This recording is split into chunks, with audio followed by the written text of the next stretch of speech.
علیکم ورحمۃ اللہ وبرکاتہ۔ بسم اللہ الرحمن الرحیم۔ الحمد للہ والصلاة والسلام علی رسول اللہ، اما بعد فاعوذ باللہ من الشیطان الرجیم۔ بسم اللہ الرحمن الرحیم۔ والذین جاہدوا فینا لنہدینہم سبلنا، صدق اللہ العلی العظیم۔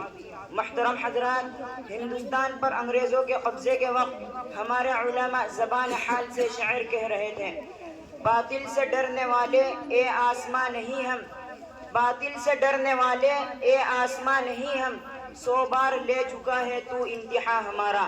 اور جب ہندوستان آزاد ہوا تو لوگ علماء کی قربانیوں کو بھول گئے، تو پھر زبان حال سے شعر پڑھا: پتا پتا بوٹا بوٹا حال ہمارا جان ہے، پتا پتا بوٹا بوٹا حال ہمارا جان ہے، جانے نہ جانے گل ہی نہ جانے باغ تو سارا جان ہے۔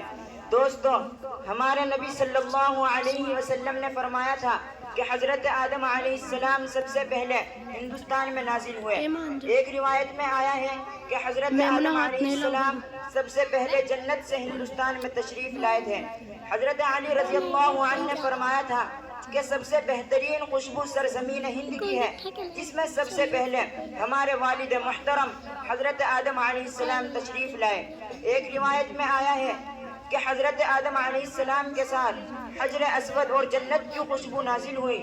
انہوں نے خوشبو کو ہندوستان کے درختوں اور اس کی وادیوں میں ڈال دیا تو اس سے خوشبودار درخت پیدا ہوئے۔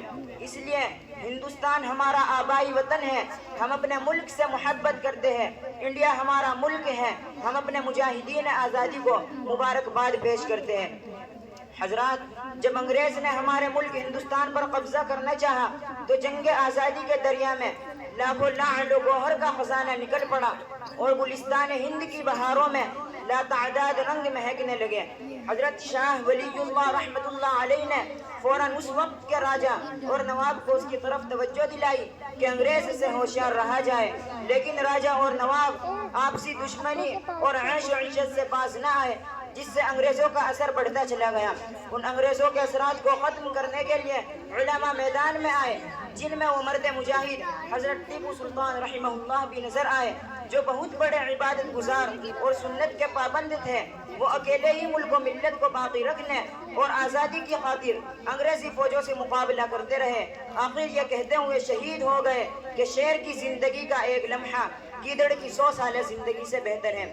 ان میں وہ مرد مجاہد حضرت شاہ عبد العزیز رحمہ اللہ بھی نظر آئے، جنہوں نے انگریز کے خلاف جہاد کا فتویٰ دیا اور فرمایا کہ اپنے ملک سے محبت کرنے والے ہر شخص پر فرض ہے کہ انگریز کو ہندوستان سے نکالے بغیر اپنی زندگی کو حرام سمجھے۔ حضرات، شمع آزادی کے پروانوں کی ایک لمبی فہرست اور داستان ہے۔ اللہ تعالیٰ آزادی وطن میں شہید اور شریک ہونے والوں کی قبروں کو نور سے بھر دے اور ان کے درجات کو بلند فرمائے۔ آمین یا رب العالمین، وما علینا الا البلاغ۔